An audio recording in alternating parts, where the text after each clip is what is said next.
You're listening to Navid Moosa of the Mindset Movement. Good day, good people. My name is Navid Moosa. I'm your host today and always for the Mindset Movement. First time listeners, thanks for giving us the opportunity to earn your trust. We appreciate it. Long time listeners, thanks for coming back.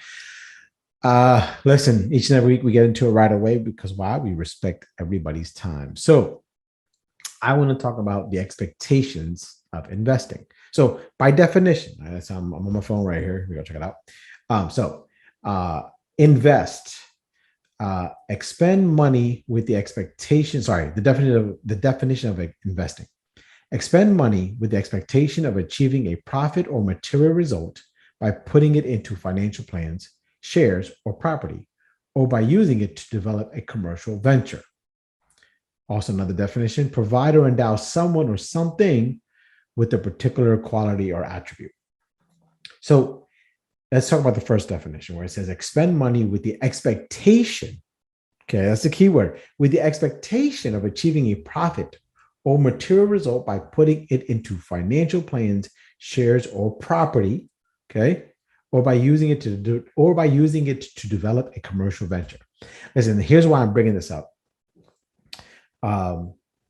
With real estate being such a hot topic, and real estate's always a hot topic. It will always be a hot topic. It's just right now at this point in time, it's extremely hot because the values are skyrocketing, and because, I think at the time of this recording, this podcast, some like 25-30% of the houses sold aren't even built yet, right? So it's such a hot topic that everybody who hopped on YouTube University and learned about real estate investing or watched a guru at 3:00 in the morning and bought their course is now investing.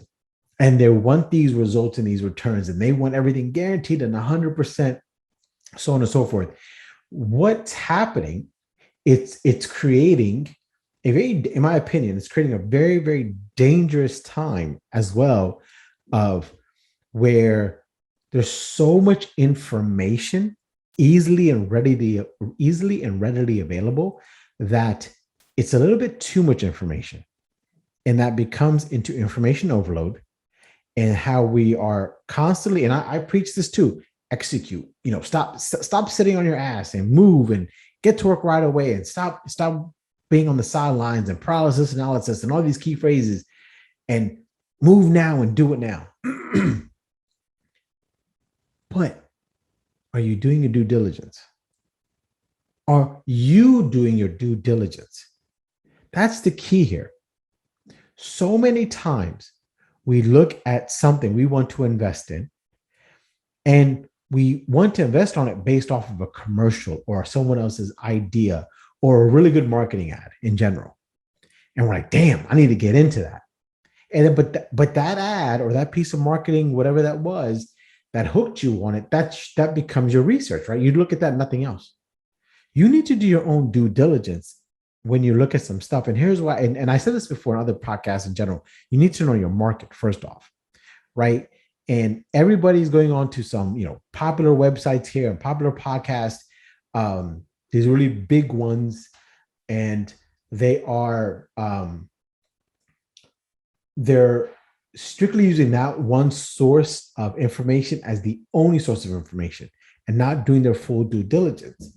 And it's almost like sometimes when people go in and they're watching a TV show and they're seeing these people flip houses and renovate homes, and you're seeing all these numbers. Number one, a lot of those numbers are false. Okay, they don't go into the full aspect of all the cost when they're flipping a house, right? That's first and foremost.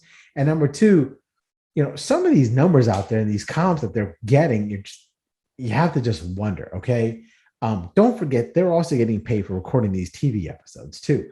So when the average investor, number one, you're not getting paid to have your whole life story aired, right? So not get that income. Your income is strictly on this piece of property, either being flipped and sold or cash flowing for you, right? And there's also the BRRRR method, right? The BRRR method, which is the buy, renovate, refinance, and repeat, right? So that is the BRRRR method, and that's fine. Nothing wrong with those. But you're hearing a lot of these numbers get skewed. You're hearing these like, I'm getting 95%, I'm getting 90%, I'm getting 85%, 80%, 70%, whatever. First off, you hear someone doing 95% refis, chances are it's not in their LLC's name, it's in their personal name. Okay. And chances are it's probably 30% instead of your traditional 12, 15, 20-year amortization balloon notes for commercial properties. Let's keep that in mind. First and foremost, I'm not saying that's illegal, that's wrong. I'm not saying any of that stuff. All I know is that if I own a piece of property, I don't want my name on it. I want my entity's name on it because my ass doesn't want to get sued. My ass doesn't want to expose myself to that kind of liability. Okay. So when I hear someone say, I'm getting 90% refi out, bullshit flags going off right off the back. Okay. So if you are someone who's getting into investing, you're listening to this, someone who's thinking about it, you need to do your own due diligence.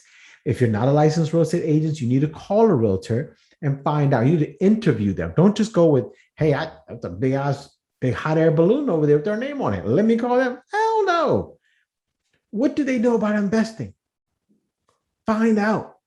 I had a conversation with, took my son and his friend. And so it was my son, his friend's father, and myself. We had gone to an amusement park, kind of close out the summer with, and we're talking, and the father starts talking to me. He goes, "Yeah, hey, let me ask you." He was like, and he tells me about his mother's house is being sold, and they were selling it as is, and they used the brother's realtor for the deal, and it was property was located in the borough, and what ended up happening was the borough came back with an inspection as anticipated and said, these are the list of items that need to get fixed. Now, if you're an experienced realtor, you as a seller don't have to get those items fixed, especially if you're saying you're selling it as is and you've disclosed you're selling it as is. You can get that document signed. You can get it saying, you can tell the township inspector, hey, listen, I'm buying this in as is in as is condition. So thanks for the report. I'm going to take care of these repairs. Or as a seller, you can tell the inspector, hey, listen, I'm selling this as is. Is there a waiver I need to sign or something like that? And just ask them. Okay. Well, what happened was they're trying to sell this piece of property as is because they didn't want the mother, the the two sons rather, didn't want the mother to go through all these items here. But because the one of the brothers used a realtor friend of theirs, that realtor wasn't experienced in as is sales. And so what ended up happening, the realtor goes back and tells the seller, the mother in this case, hey, you got to make these repairs. But it's an as is sale. Why did they make them? Well, the township is requiring you to do them and stuff like that. No, totally false. And so what ended up happening is this poor woman, this is the story I'm being told, the poor woman was what ended up doing repairs on the property she just wanted to get out of. And she had to spend a lot of time and money and effort to get this stuff done. And they sold it. And the investor, the buyer side, was happy as a pig in shit. Why? Because he turned around and he knew he was buying it as is, didn't open his mouth because he knew the seller's representation didn't know what the they were doing. So they ended up getting a better deal because they put their offer price in based on buying it as is, but the seller even still did the repairs. So they came out ahead a couple $1,000s. Is that grimy? Yeah, it's grimy, but it's not the buyer's job to do the seller's job. It's not the buyer's agent to do the selling agent's job. So not all realtors are created equal. So when you go into this investing game, and I'm sorry if I'm a little bit hyped, but I get passionate about this because I hear so many times people think, well, I'm going to go with an experienced agent, someone who's been around for 20, 30 years. I've been around for 20 years. And I still don't see some of these people who've been around business as long as I have still don't know shit about investing. They don't, because they stick to their hoity-toity, not nose up kind of bullshit, kind of real estate. And that's fine if you want to stick with that, stick with that. But when someone comes to you and they want to do investing real estate, know your role. And if you don't know anything about it, refer them to someone who does. Don't think with your pocket, think with your heart, think with your mind, think what your client actually wants. And sometimes the best thing for your client is not to be your client, just refer them to someone who knows what to do. So let me get back to my point. I'm sorry about that little tangent there. But when you guys are getting into this game, you need to know who you're dealing with, and you need to know everybody in the game that you're dealing with. So make sure you pick a licensed real estate agent who knows real estate investing, who knows how to pull proper comps.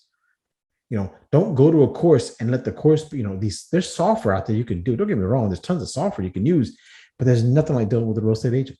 I'm telling you right now, someone who specializes in investing particularly. And I'm bringing this point up, and I'm bringing it up so passionately is because I deal with so many people, and my team deals with so many people who come in, we're like, yeah, I was watching this and I got some money here and stuff like that. Okay, great. What do you want to do? I want to invest. Okay, what do you want to buy? I want a good deal. Well, no shit, Sherlock. Everybody wants a good deal. Let's get more in particular. Like, where do you want to be in a particular neighborhood? Do you want a particular price point? Do you want single family, multifamily? Let's get down to it. And here's what happens as agents, for the most part, or when we have a client, we get scared to ask these questions because if we ask too many questions, and this is true, a lot of the clients turn around and back up. They're like, oh, I didn't really think about that. That's what I got you for. You're supposed to tell me. No, I'm not. Nope, wrong. I'm not supposed to tell you that. If you're the investor, you're the one with the money. If you're really a true investor, you've done your own due diligence. You've come to the table. You know what you have to spend. You have an expectation of a return. And that is all fine and dandy. And that's really, really good. You're head of half of their quote unquote investors out there. Okay. But when you come into this game and you want to really be serious, even if you say, hey, listen, I got a full-time gig, I'm happy. I got a nice 401k. I have a good insurance plan. Everything is fine, dandy. I just want to do something on the side. No problem. Just be honest about it. But don't act like you're going to come in and do one deal and you're going to retire off that one deal, or you're going to buy a $100 million building or something like that right off the back. If you can do it, great. But you better have your shit in order. And that's about as basic as I can put it. But there's too many people. This market, these interest rates, and this money that's going around has unfortunately created too many investors out there that are not. And it doesn't mean they can't be. It just means they need to put in the work, the time involved into actually investing and doing the due diligence and the homework. Every market is different. Do not watch a TV show based out of California and think you're going to repeat that in another area, or New York, or Texas, or Arizona. It's not repeatable. The basic principles of buying low, renovating it, adding value, and selling it at a higher price, that's across the board in the world, no matter where you are. That's the basic principles. But how you find those deals, it's different. How you come across those numbers, it's different. What's the cost of material in your area? What's the cost of labor in your area? What kind of contracts you have access to?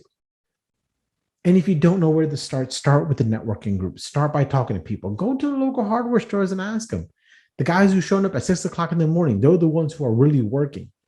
And ask them, saying, hey, guys who are going up and down the aisles, I'm sorry, do you do general contract? What do you do? What's your labor rate? How do you charge? It's really that easy. But it requires your ass waking up at 6 o'clock, 5 o'clock in the morning and getting there. Not thinking you turn on HD TV at 10:30 a.m. and then finding how it works there. Shit don't work that way. It just don't. Whether you like it or not, I don't care. It's the truth of it. So before you are here thinking you're an investor, think again. What does that make you? You are expecting a return. Okay. What are you willing to do for that return? What are your expectations of yourself to get that return? That's what you got to ask yourself. You need to do your due diligence and not just take TV's word for it. Surround yourself with the proper team. Surround yourself with the right team, the right contractors, the right real estate agents, the right title company. You need to look around. You need to do your own homework with it. So that's what I got for you guys. I'm sorry I was a little bit hype on this one, but it drives me nuts when people come in thinking it's so easy. I'm telling you right now, it's not easy. It's not. It's very fruitful. It's very adventurous. You want to rip your eyes out on certain days. I quit every week. I was quitting every week for real estate because it drove me bonkers, but it takes time. It takes time. And as long as you're patient for it and you're willing to put the time in, part-time or full-time, doesn't matter. As long as you put the time in, it's all we're asking for you is your time. You'll get it. But if you put in part-time effort, you get part-time results. You put in full-time effort, you get full-time results. It's just simple as that. So,